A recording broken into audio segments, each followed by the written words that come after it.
Hi there, welcome to the CyberBay Podcast. I'm Sarina Gandy, and a few weeks ago, I had the opportunity to sit down with some of the community at the 2026 CyberBay Summit for some more games of Connect 4 and learning a little bit about people's experiences. It was so much fun yet again, and it gave me a really unique opportunity to explore some of the mindsets shaping academia, industry, and government right here in Tampa Bay. So enjoy this bonus episode and stay tuned because we'll be back with more soon.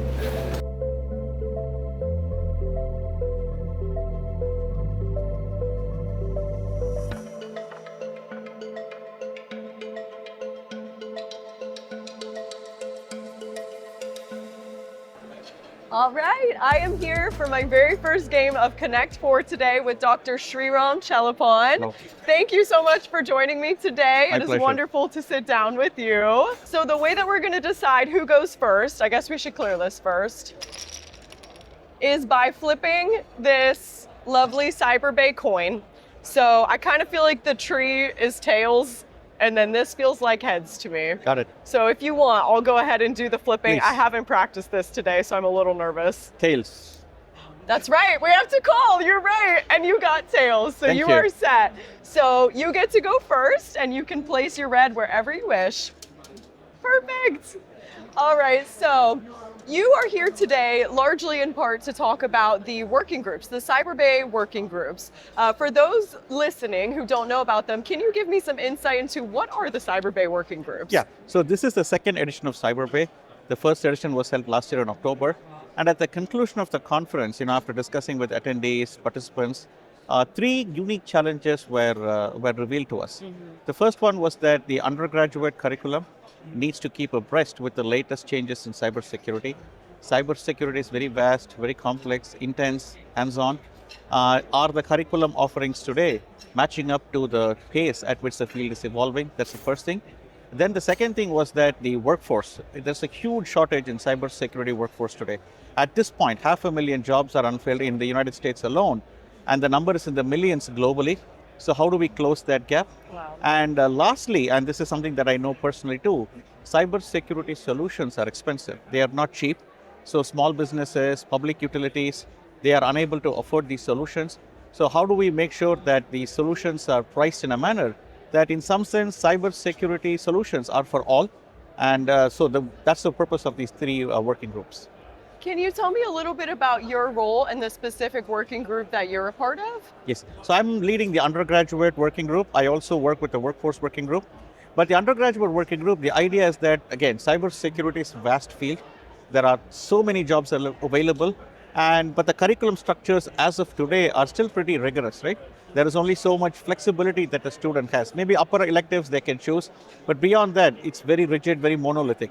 So the idea was, how do we take a student's background into consideration along with what their career aspirations are, and how do we tailor a curriculum that kind of matches what they are good at, what they've learned, and what they want to do, and tie all that into career opportunities for them. So that is a broad goal of the undergraduate working group. And we don't want to restrict it to just students, even for professionals. So suppose there is somebody who's worked in IT for, let's say, 8 years, but they want to choose careers in cybersecurity. Why? Because the money is there are jobs. How do we upskill them? Right. What kind of modules or courses or foundational material they need to have, and how do we test that material? So this is also a core agenda of the undergraduate working group, although it's no longer undergraduate, but it falls within the broad realm of curriculum development. Wow. And I know that, curriculum and workforce development go very hand in hand. I'm curious, what do you think are the real benefits of these working groups, let's say 5 years down the road? Solutions. So we want to propose solutions. We want to propose solutions that are practical. We want to propose solutions that are community driven. They come from the community. Each of these working groups is not one person led. It is led by close to 40 to 50 people are Wow. participating in some of these working groups. And we want to absorb all of them. For example, at the undergraduate working group, we have K through 12 teachers. We have college teachers. We have people who are hiring managers. We have people from the national labs who are basically going to be hiring some of these top cybersecurity talent. So it's democratizing the needs and figuring out what exactly is the problem facing the community, and we want to propose community-driven solutions. And in the next few editions of CyberBay, We will be iterating these ideas, iterating these solutions, expanding the group. And again, the goal, since you asked 5 years down the line, is to have a world-class, undergraduate curriculum group for cybersecurity that meets the needs of America, no workforce shortages, and ultimately cybersecurity is for all. It is. You're very right. And I love that the emphasis is on community, because that is such an important part of this industry. And I think it's the whole point of CyberBay. It really is the focus on the community and making sure that everybody has that accessibility. And you can kind of see that from the people here, right? Yes. We have about 1,000 attendees, and they are from all over the place: military, government, academia, industry, K through 12. Public sector too. Yes, it's beautiful to see. It really is, to see everyone come together and share the information and knowledge. It's really powerful, I think. And I know that you are presenting on some of your findings today at the summit. Is there anything you can fill me in on what you guys have discovered in the beginning stages of these working groups? Yes, we learned to identify that career opportunities are personal. Different people have different careers in cybersecurity. The second thing we identified was that there are so many jobs available out there within the realm of cybersecurity that people don't even know about. I didn't even know about it. So the National Institute of Standards and Technology, NIST, they've come up with a nice framework whereby they have a beautiful mapping of all possible cybersecurity jobs. What are the tasks that people would do when they choose their job? Wow. What are the knowledge units they need? Those are the foundationals. And what are the hands-on skills that they need? So the federal government has come up with this beautiful framework, and we are going to show how we integrate that framework into a student's prior experience and their career aspirations. And the goal is to come up with a path for them to reach their career aspirations. So we will be demoing that path, and people can actually choose to take that path if they want to in CyberBay. Oh my goodness, that is a great focus. I think that will help so many people. If I had somebody help me figure out that path a little bit, that just takes so much of the scariness out of it, Exactly. Absolutely. It takes the uncertainty out of it. Yes. Well, here is a path that is tailored to my career aspirations, what I want to do, and what my background is. And I think that in cybersecurity in particular, that is so essential, because it is very overwhelming when you just get into this industry. There are so many different avenues. It is a very high-stress industry too. Yes, absolutely. And that's why there's a lot of attrition in cybersecurity. So I think any help that you can get, any guidance along that path is amazing. So I am fully supporting you guys in all of this work that you're doing. I know that you're also working on an application. Is that right? Is that going along with this working group? We are going to be demoing that app. So essentially you could come in and say, hey, this is my background and these are my career aspirations in cybersecurity. Wow. So our system is going to be taking your past and your future, and it's going to tie that with the present, meaning what are the jobs available today and how does that map to your personalized expectations? And then it is going to use AI to map that with a nice framework to say that here are the jobs we believe you are most qualified for. And it will also give you an overview of what the job is going to be on a daily life. And if you like what you see, you can click a button and it will give you some content that you could take and then challenges that you can test on, so that at the end of the day, the goal is to say, hey, we believe that you're ready for this job, or maybe here's something else that we suggest that you do. And then you can choose to take that path also. So the path essentially is foundational content and also cybersecurity challenges to basically test yourself. That is truly fascinating. What an incredible idea. And the focus of CyberBay, like I said, is so much on community. What does it mean to you to have this opportunity to work with your community like this and to be able to bring this very necessary work into the world? It is thrilling, and one of the things that I learned was I have my skills in the field, but I also have my gaps. And then when we bring the community together, there is a perfect synergy between skills and gaps, and the confluence is dramatic. So for CyberBay, we are working with a company called Skillbit. They are the ones who are actually doing the challenges. The path runs through the Skillbit platform that we work with. And we kind of provide the AI expertise and the curriculum mappings to the NICE framework. So the synergy is what is dramatic. And we have people from across the board in our group who are very excited for this platform. And one of the things we really identified was that there is something like this needed for also K through 12. In the middle school, in high school, as students are choosing to pursue cybersecurity careers, can we identify early where exactly they are going to be best placed in, wow. so that the path can start very early instead of pretty late. Yeah. Oh my God, that is a very interesting thought. It And really students can take the platform. They can test the Really? platform today, yes. in the K through 12 already? They could. Oh my goodness. Again, and because that's so important too, is to teach them at a young age. I know that is going to make such a difference in how this workforce develops over the years, and I think that is absolutely essential. So I can't even imagine being in kindergarten and, being able to do something like that maybe puts a dream into my head. The thing is this, my 8th grader knows cybersecurity. Yes. He understands threats and attacks. And there's a good chance that kids at that age may realize that this is the path that I want to take. Yeah. So how do we tap early into that mindset and guide them the right way? So that's the goal of the curriculum group. Wow. This is absolutely amazing work that you're doing. I think that it's so exciting for the future of CyberBay. How excited do you feel about it? Is this what you're most excited for, looking at, Tampa Bay and how our region is going to continue developing? Absolutely. I'm very excited. It's already been a tremendous experience working with the group.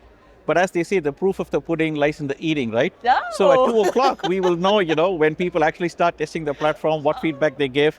I'm excited to hear from them. And if there is, any suggestions that we can get, which I'm sure we will, we are totally ready to incorporate that. Wow, this is awesome. Great work. I cannot wait to hear about the findings that you do get, and feedback is always good, right? Absolutely. Because then you know how to adjust and to keep going. Yes. So, wow, okay. Well, thank you so much for joining me today. I'm sorry we completely forgot about the game of Connect 4, which is usually what kind of ends up happening, but it looks like we reached a tie from the look of it. We've got a tie here today. Oh, well. So You win. A very thrilling game. Thank you so much. As a thank you for joining me, I'd like to give you the CyberBay coin to remember this by as a souvenir. Thank you very much, Thanks, Sriram. Sarina. This was Nice to lovely talk to talking with you. Thank you. I'm back with Kendra and Kevin from Com Hits. If you watched our last Connect 4 episode, you will remember that they challenged me to a very intense game of Connect 4, and they are back at this year's CyberBay Summit. And we lost. We lost. Did you? I actually didn't remember We did lose, that. yes. Oh my goodness. Okay, you know what? I think I needed a little bit of that confidence to, well, in that case, we have a lovely rematch awaiting us today. Again, tails, heads, you guys are like pros at this point. I don't even need to describe it to you. This time we did tails Heads? last time. Yeah. You Okay, I'm with in that? agreement. All right, let's go. Oh, I'm so sorry, it's tails. Okay, so I'm gonna go. But the thing I'm most excited for today is to hear how you guys have been doing. I know there is so much exciting stuff that's been going on at ComHit since we talked last. I would love to just hear all about it, honestly, about all that you have going on. But first, I'm going to ask, what are you most excited for at this year's CyberBay Summit? Oh my gosh. So I would say the word to describe this has been electric. So yeah, it's been fantastic from the beginning. And this is just such a rare ecosystem where you are identifying problems. So you're targeting what the problems are, and then you already have the ecosystem to come up with a solution. So whether it's entrepreneurs, university, military, healthcare, you name it, you have everybody here, workforce development, you have everyone here to tackle the problems.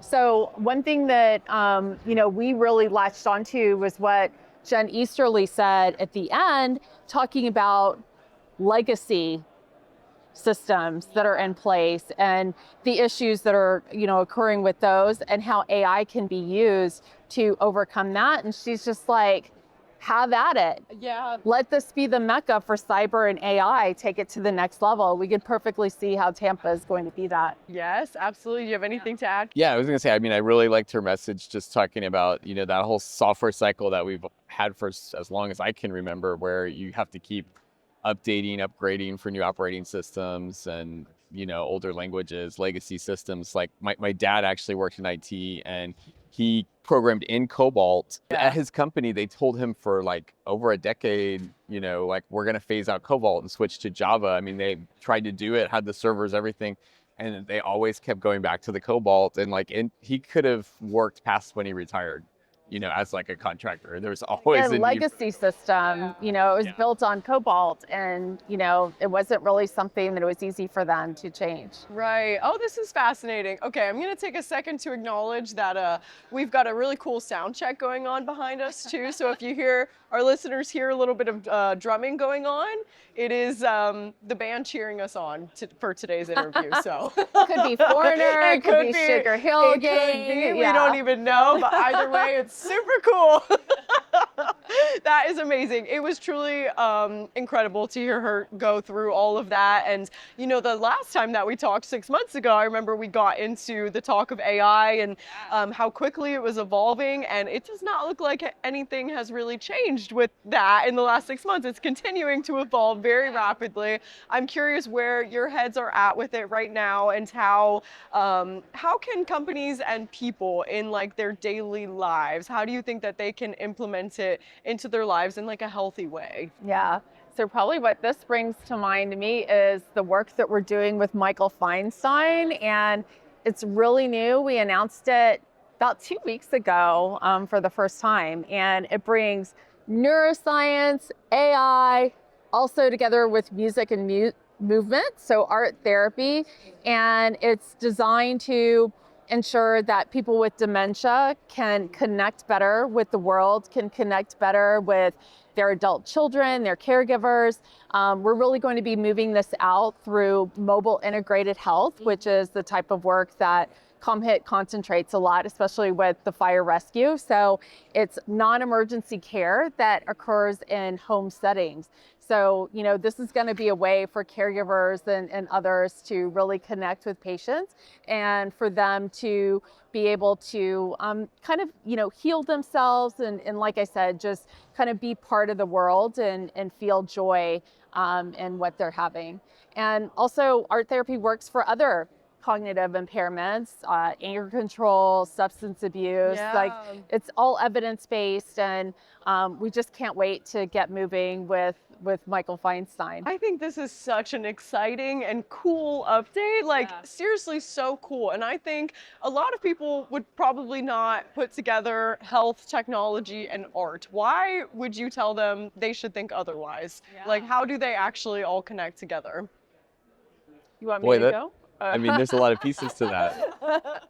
So, how they connect, well, if you think about it, everything, you still have a human in the loop, right? And so everything goes back to a human and your quality of life and how you can improve that. And so it's so important to be able to kind of understand and pay attention to how things are affecting you, the benefits of art, music, and where you can incorporate that into your life.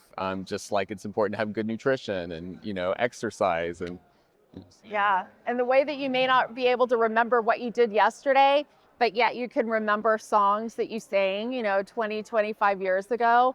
It's like that for all of us. So that connection's just so strong, just to be able to, use AI, have things that's personalized for you, take that break, and And a lot of memory issues, a lot of times the longer term memory is better than the shorter term memory. And so they can remember these songs they heard when they were younger. And that's why something like Michael Feinstein's platform is such a great idea. Yeah, and kind of like, Foreigner. There might be plenty of people that listen to Foreigner, so. Yeah, that is very true. And this could be bringing back so many memories for them that we have no. And good memories, yes. Right. No, that is such a good point. I've always had such a strong connection to music and art, and, in my own life, it's been such a healing thing, and it is so tied to our memories. It really is. Like, you're very right. Sometimes I'm like, what did I eat for dinner yesterday? But I can remember a song word for word that I learned. What are some of your favorite songs, Sarina? Oh my gosh, some of my favorite songs. Well, I'm not gonna lie, I was like a Disney Channel girly. Oh yes, we forgot about this. In elementary school, I was so into like Hannah Montana and Demi Lovato. And if you played me like La La Land, Demi Lovato's old song, I guarantee you I could remember almost every single word. I loved it so much. Camp Rock. Camp Rock, yes, I was a big fan. So I know you guys are also announcing ComHit 2026 soon, and I think the theme is amazing this year. Can you tell me a little bit about it? Thank you. Yeah, it's mental performance. Build, protect, and restore your brain across work and life. So of course, we're going back to the AI, short form videos, things like that. We're talking about the Michael Feinstein, collaboration. And then also we're going to have top neuroscience experts that are coming in and just giving everybody the latest hacks and countermeasures for whatever's going on in your life, and how to minimize stress, and how to increase your productivity at work, and just your happiness all around. So that is a very needed topic. I think it's going to bring a lot of knowledge, important knowledge, that I think a lot of people will walk away with good takeaways on that. I'm excited to participate as always. It's one of my favorite events. It really is. I always learn so much from it. Another exciting thing I know is going on right now is that Florida is investing in a rural health transformation fund. Yeah. Can you break that down for me a little bit? What does that mean? How does ComHit, collaborate in this? And just tell me a little more about it. So that came about with the Big Beautiful Bill. So the federal administration, they dedicated $50 billion over 5 years to all of the rural communities in the United States to, again, transform their rural health. So a lot of that is technology based, of course, because healthcare has become more technology driven. And as you get further and further away from hospitals, how do you digitize things? How do you get healthcare more into the home instead of, having people come to four walls that are far away from them? So Florida has $209 million that's coming to them per year over the next 5 years. And it's going to be pretty exciting, with what comes about. Like, we're really excited. We're going to be applying for it. We don't know if we're going to get it. We hope we get it.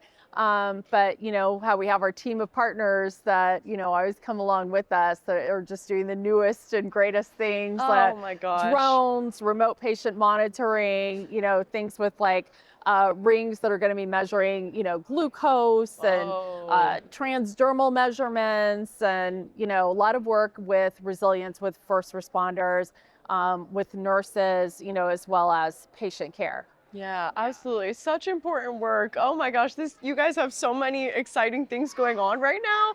I know you guys are also collaborating with Florida Blind Services, which is another amazing initiative. Can you tell me a little bit more about it? What is the work you guys are doing, and how is this going to help people? Yeah, it's actually a governor-approved collaboration that we're doing with Florida Blind Services. You want to talk about that a bit? Yeah, tell me a bit. Sure. So I don't know if a lot of people know, but the Division of Florida Blind Services, they have a campus in Daytona where they actually have like a on-site, resident school, like a college for people who have low vision or are blind, and so people can go there and go get educated the same way anyone else would, but they're also help them kind of learn the skills that anybody needs really to be independent in the workforce, right? So they train them in all kinds of aspects of living alone and cooking for yourself, and going to the store and all of that.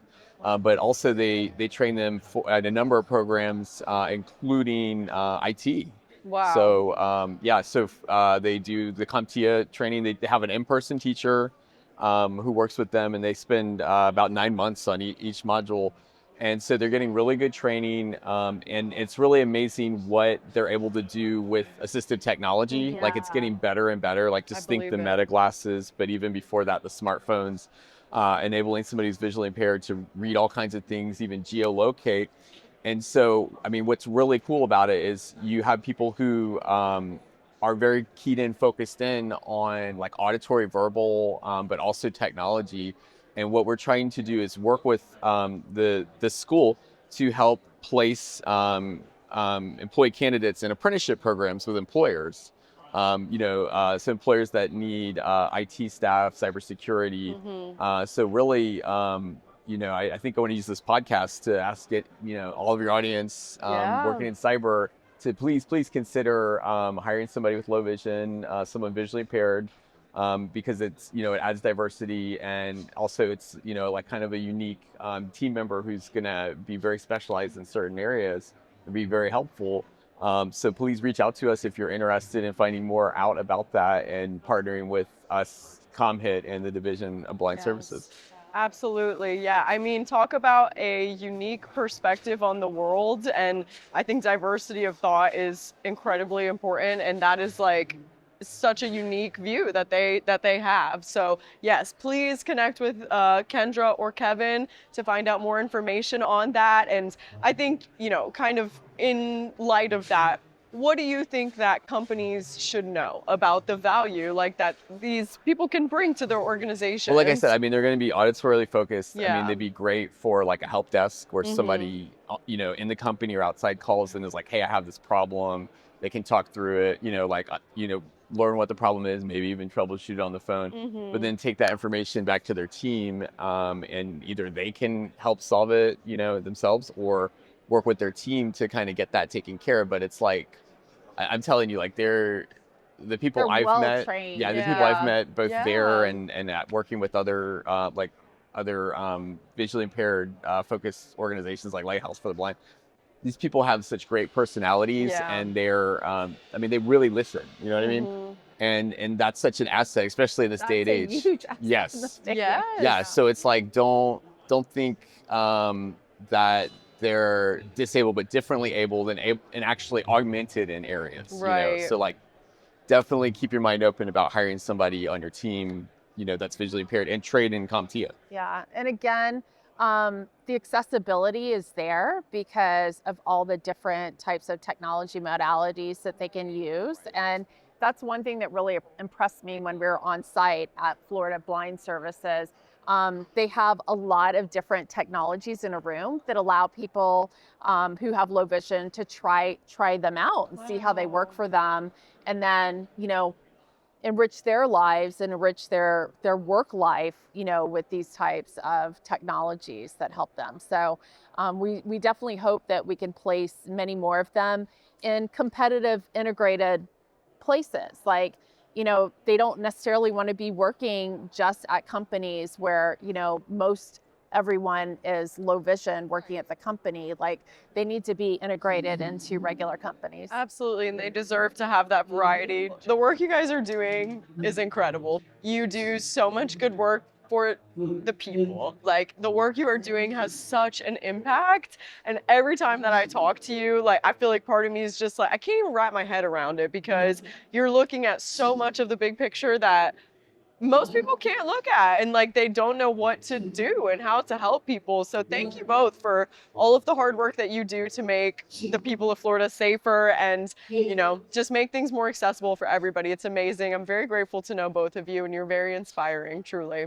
It is. We're in our 15th year too. And thank you for this very short and Oh, very gosh. peaceful game of Connect 4 today.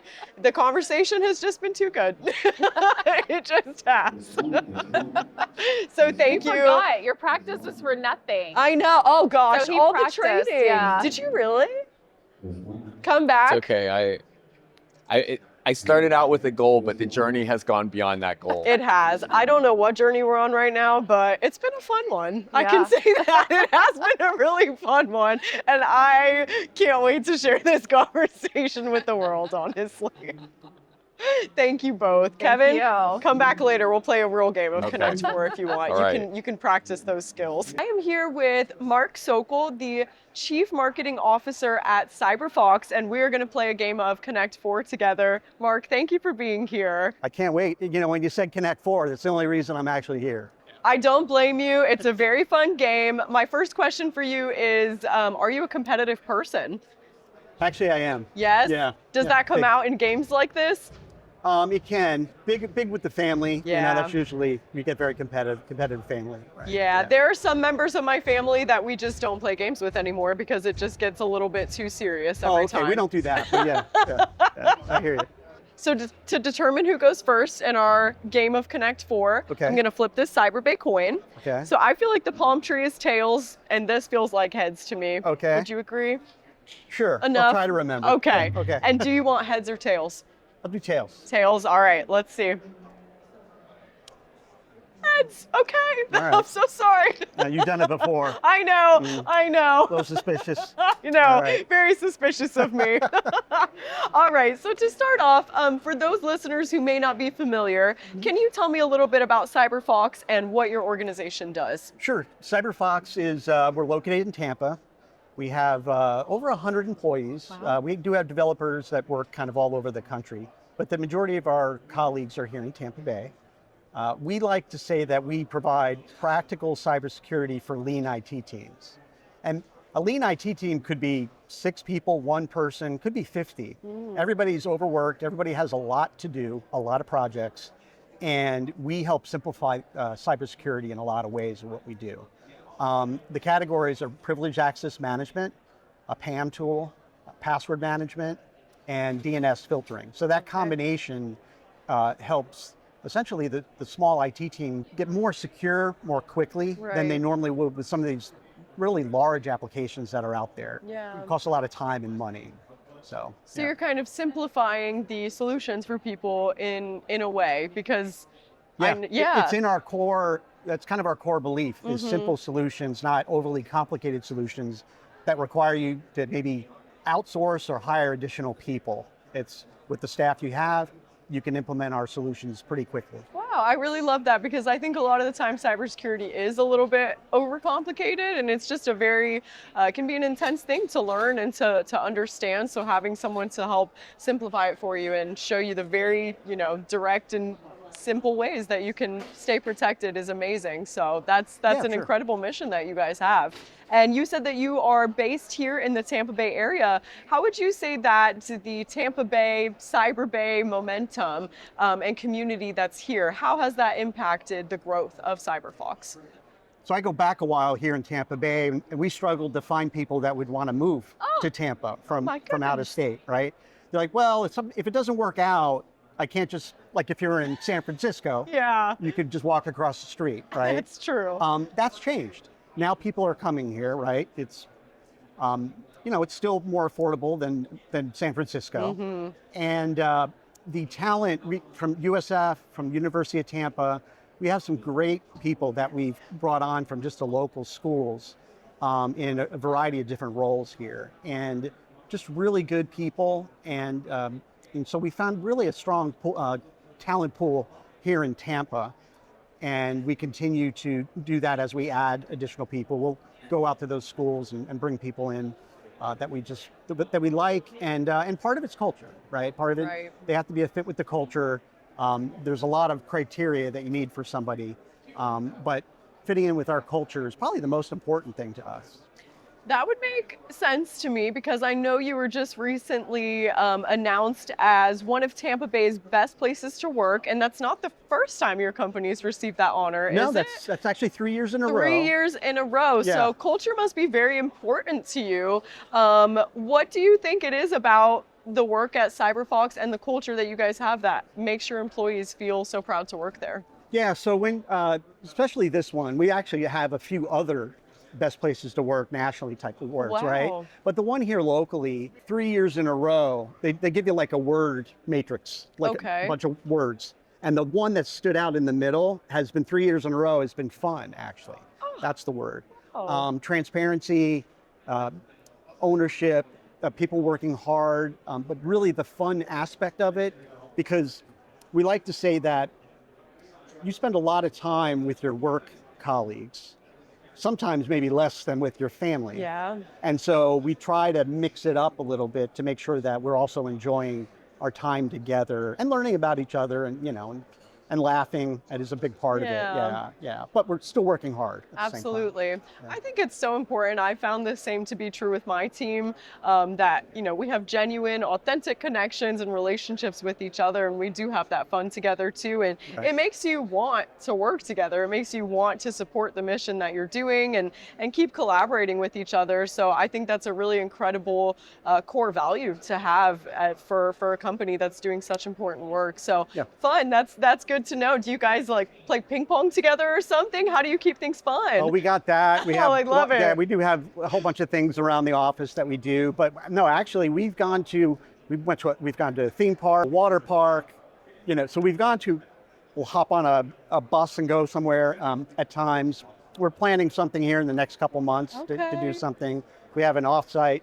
A lot of top performers actually recently got back from Cancun. Wow. And so they had about 3-4 days out there together to spend some time. And yeah, that's all a part of it, right? Because without that, it does seem kind of boring, kind of routine. Yeah.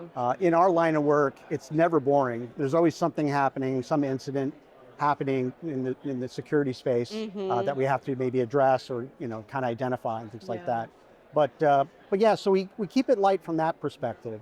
And yeah, if it's not something for you, so we hire based on that criteria. Okay. And we typically have people that stick around quite a while. It's kind of low turnover in a way.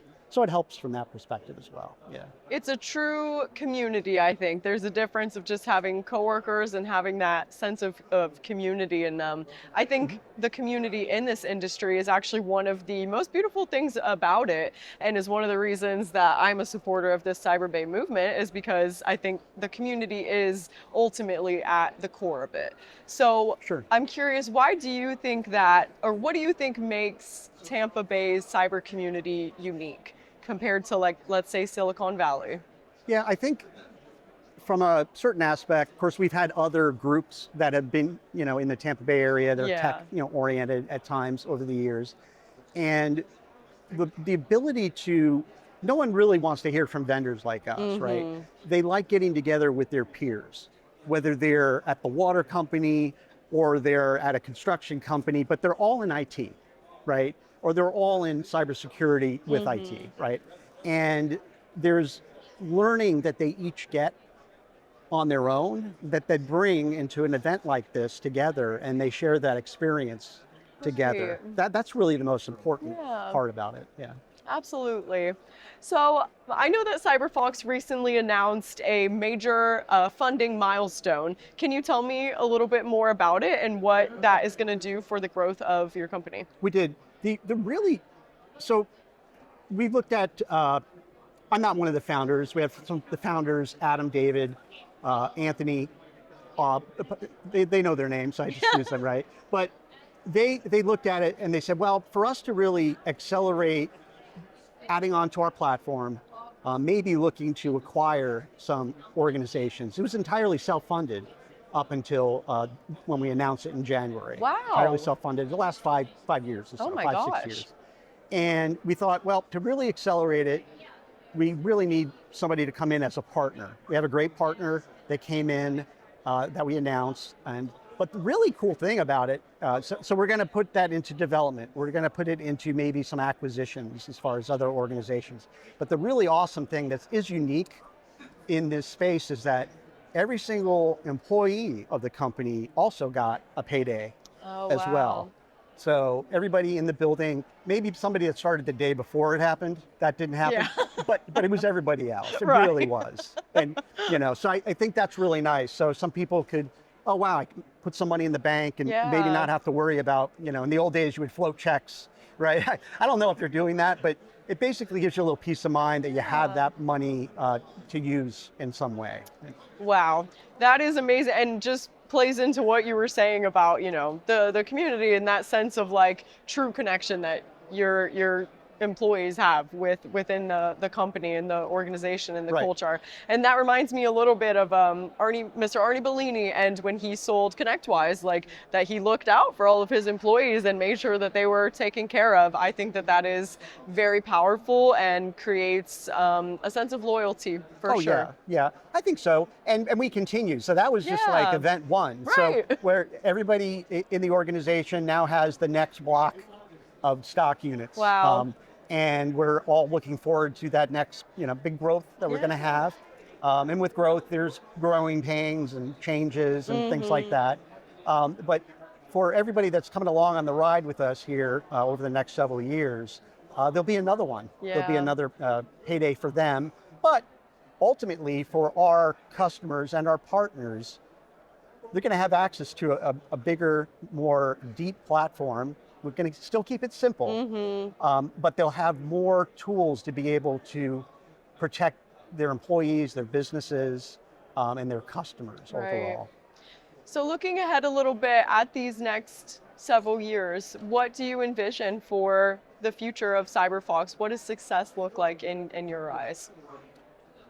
Yeah, success is probably, so we're roughly 4,000 customers today. Okay. And roughly out there, actually installed about 2 million devices. Our applications are actually there. That's global. It's in 37 countries roughly. And we see more organizations, maybe doubling or tripling that amount, leveraging one, if not all of our platform, ultimately, all our solutions over the next several years. Okay. That's really, it's a big goal. They call it a BHAG, right? But that really is the rock, is to just bring the silly CyberFox. We have a mascot, we do silly things at times. But we're serious about the cybersecurity side of it. That's really what's important. So just having more organizations implement the simple solutions to get them up and running. They tend to, what happens in IT is you have a list of things you need to get done. Right. And then you prioritize those.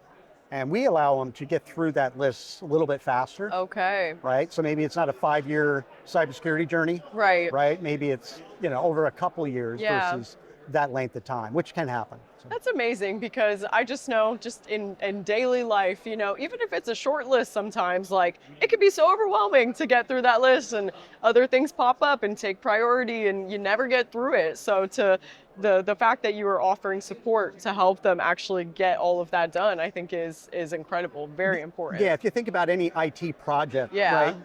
You don't just have a people or a handful of people, that's all they're doing. Right. They're also maybe answering the help desk. Yes. They're doing updates that are just normal things that they would normally do. They're monitoring things that are activity that's happening.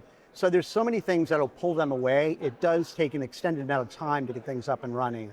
And so that is kind of why we headed in that direction. Yeah.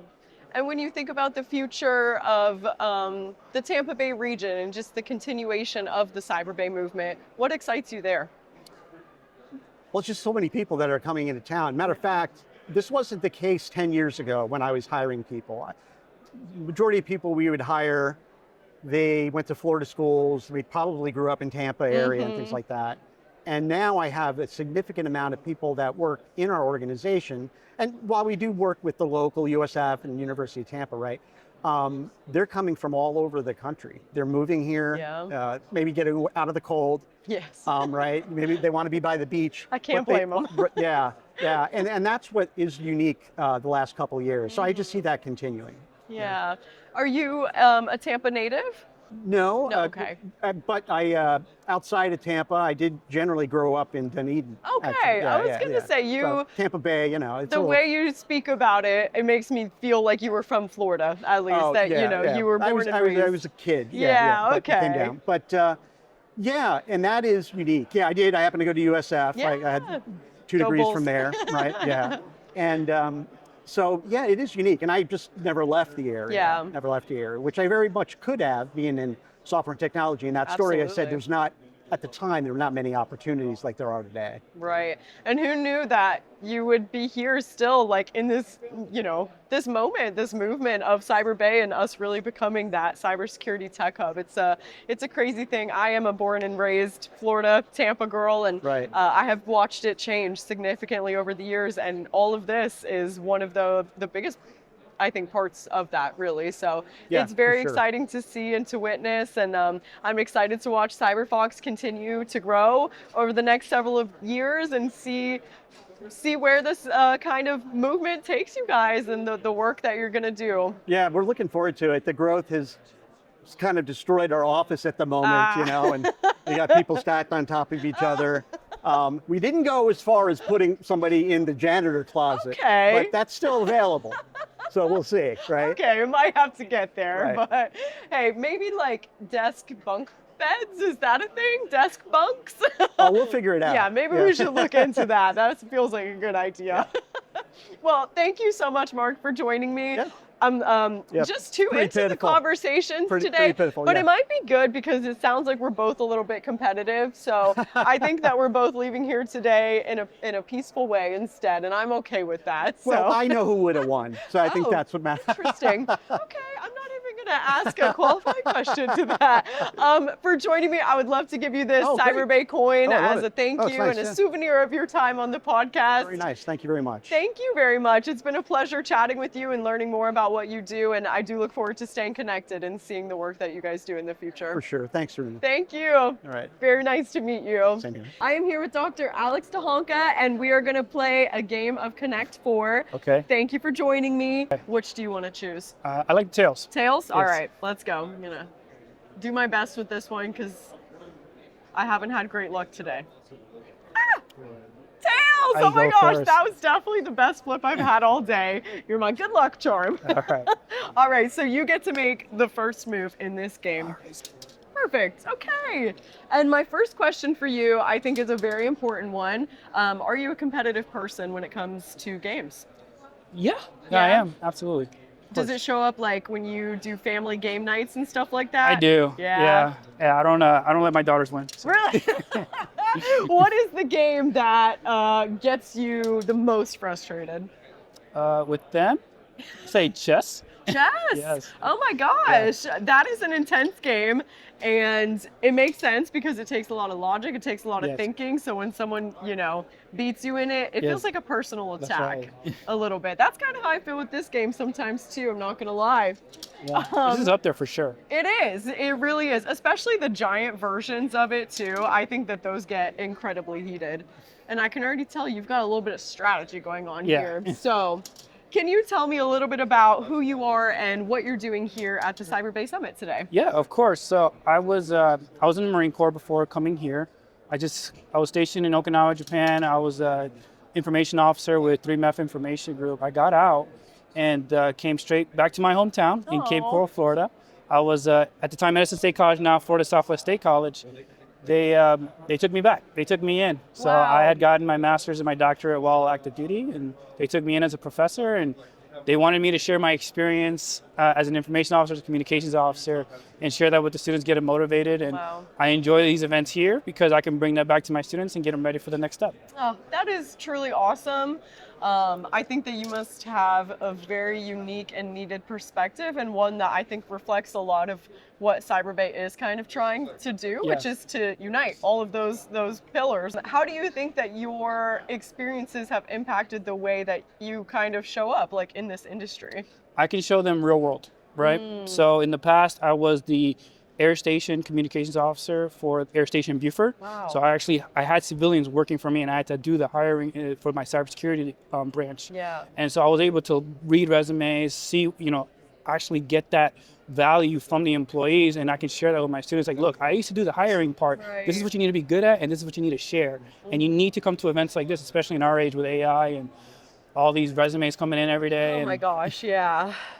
It is a crazy time. It really is. It really is. Is it my turn? I think so. It's Yeah, I so just put easy this. to lose track. Yeah. I think that is part of the strategy of this game, honestly. Coming here today, I know you said that you wanted to be able to take some things back, like for your students to teach them. Is there anything that has caught your attention so far that you're like, okay, I can't wait to tell them about this and share Yes, that? absolutely. So I was in the workforce development working group, and one of the employers like, hey, I'm waiting till 3 o'clock, see who's going to win and offer them jobs. Whoa. Yeah, so I need to go back and tell them, hey, you guys need to get good at capture the flag. Oh my goodness, that's crazy. I mean, those hands-on things that they're doing, it is so important, and that is what I've heard a lot of the time. Kind of makes or breaks the experience for some people in cybersecurity. How important do you think it is to be able for your students to get that real world experience before they enter? It's half the battle, Yeah, really. Half of it is everything.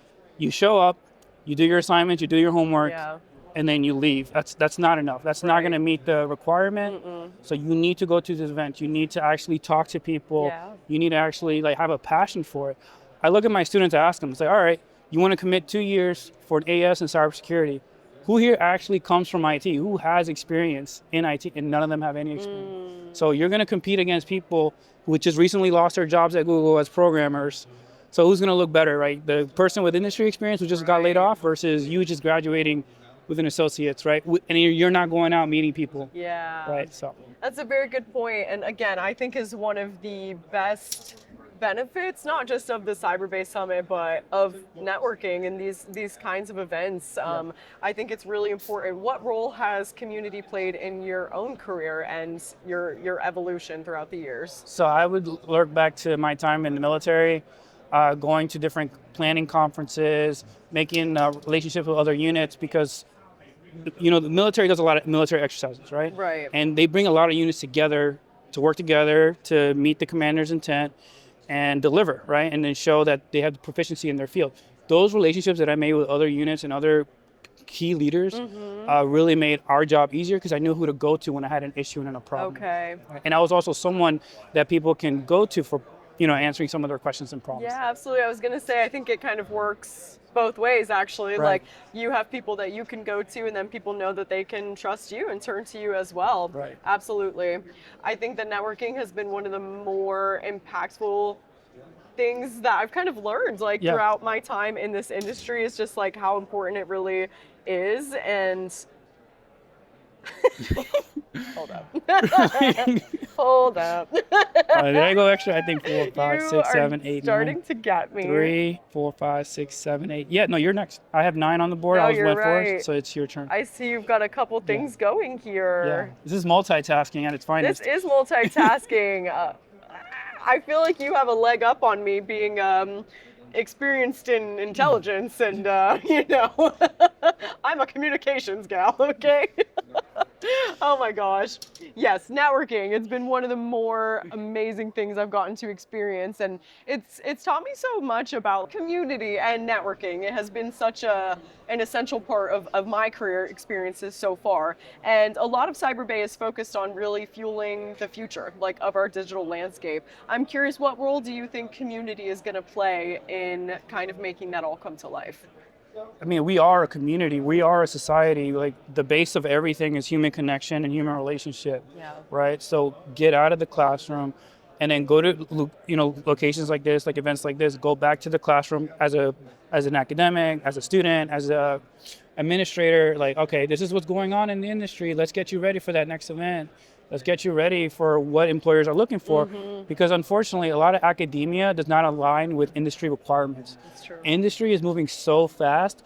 Academia is having a hard time keeping up, and it's not on academia's fault. They have to be compliant before the Department of Education requirements. So we're constantly doing course development, and sometimes it takes up to a year to learn something, and then by the time that year is up and you have something ready to go, industry's already moved on. Yeah, so absolutely. So adding to the current course requirements with the baseline, and then adding with it everything you can pull from community, will make a complete program. Yeah.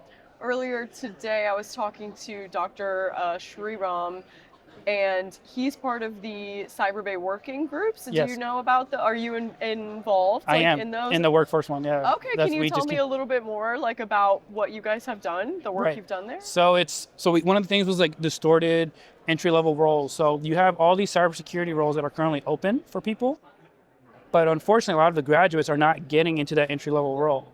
It's like, what is entry-level defined as? Right. So you're going back to competing against other people that may have some experience in the industry, but if you have no experience, then you're not going to get in.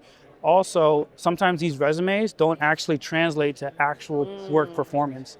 In the colleges, we're creating generalists when industry requires specialists, right? Okay. Cybersecurity is such a big field that you can start to segment it, and then if you just have a degree in cybersecurity, that's not enough. Right. These certifications are not enough, right? You have to show your passion for it, have a GitHub ready to go, have your LinkedIn ready to go.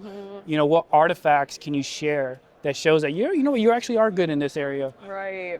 What advice would you give to anybody who's kind of looking to get out in cybersecurity now? Would it be that to put yourself out there? Yeah. So put yourself out there, but I think also have your lab at home. Show that you understand Linux, Mac, Windows. Have a virtual environment, have a sandbox, create these scripts and programs, have a GitHub clean that you can share. It's like, hey, this is what I've been building. This is what I'm familiar with.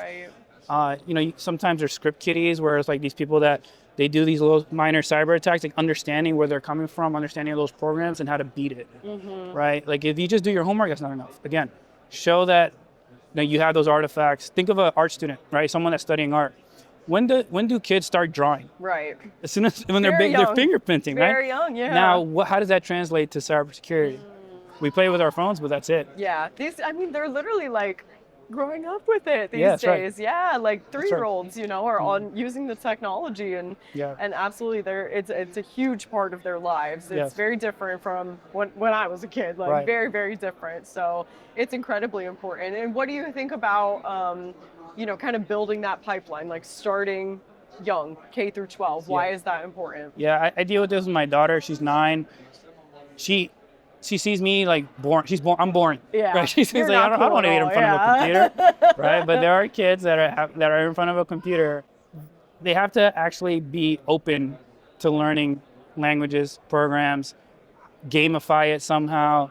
Capture the flag, I think, is a great solution. If you can get middle school and high school kids in those like capture the flag events at their level where they're having fun, you start to build that attitude that makes them want it. Yeah. And once you're building that attitude, the sky's the limit. And it's cool, Yeah. then it's exciting, and That's then right. it's something for them to really lean into. Yeah, one of my favorite things that we do at Cyber Florida is the Cyber Launch event. It's a statewide high school CTF competition, and every year I'm blown away by the kids and their passion and like the skills that they have. Yeah. And like it is that kind of environment when they're so excited. Like it's competition, like it makes it really cool, and I think it's a really important part of it, and kind of like continuing to develop, this industry in the future and everything. So, wow. Okay, where are we at? I feel think like you're a lot better at so. keeping track than I am. 4, 5, 6, 7, 8, 9, 10. So I have 10 pieces. 3, Okay. 4, 6, 7, 8. I think you're next. I'm next. Yeah. Oh, I'm so sorry. I'm just too caught up in all these conversations Yeah. today. I don't even have any moves to make. We'll see if there's a winner.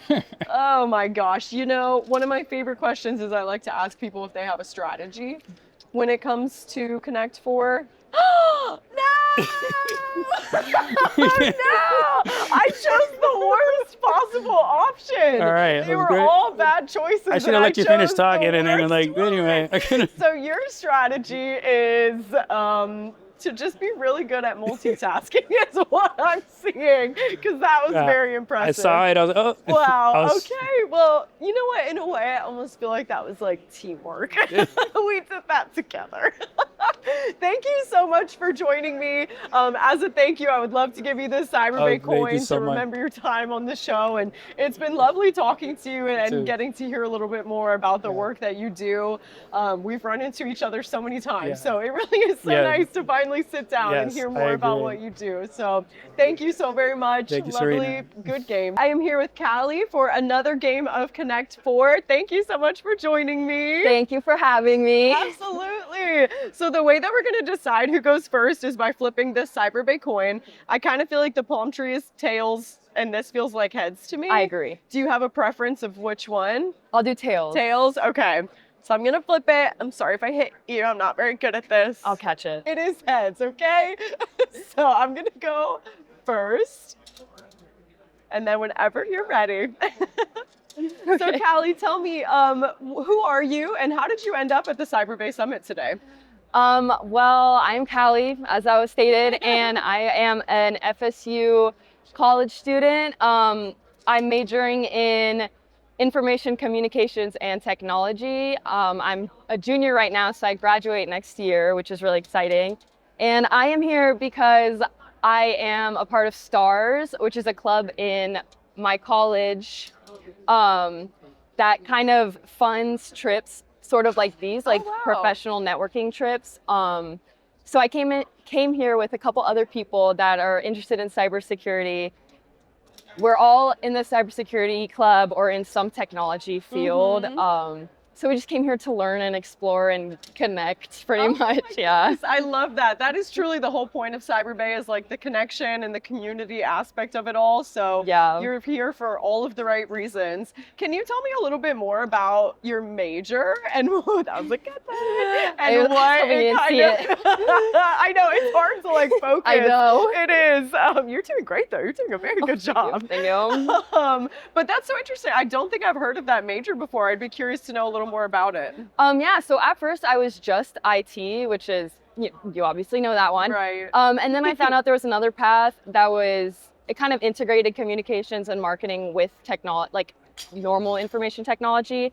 And so that really interested me because I am interested in like marketing and maybe doing sales or maybe doing something in finance. Like I like to keep my options broad, Okay. especially with AI coming in and taking over or whatever. Oh my but gosh, that's a good you always got to keep your options open, is what I think. Yeah. So yeah, basically it's like a major for both.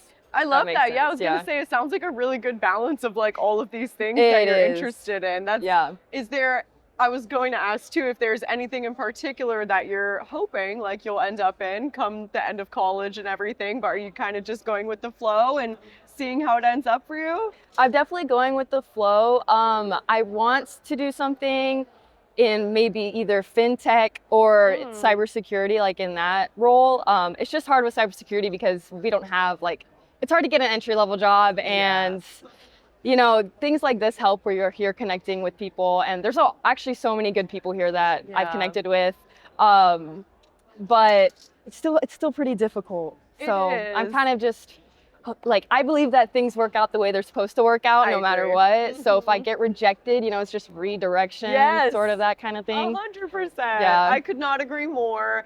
And I think, you know, one of my favorite parts of being in this industry is the community. Like I've met so many amazing people that like, you know, if you make those genuine connections, like not just like the networking and stuff, but those genuine connections, it's crazy how many people in cybersecurity and technology are willing to just help. Like that is what I've seen the most, is so many people just want to help other people. They want to protect everybody, you know, like it's a beautiful industry to be in. Yeah, it is. Yeah, so I think that you are definitely in the right place like for that. On that note of kind of community, why do you think that it's important in an industry like cybersecurity where there's a lot of technical work and, you know, I don't think a lot of people put community and cyber hand in hand. Why should people think otherwise?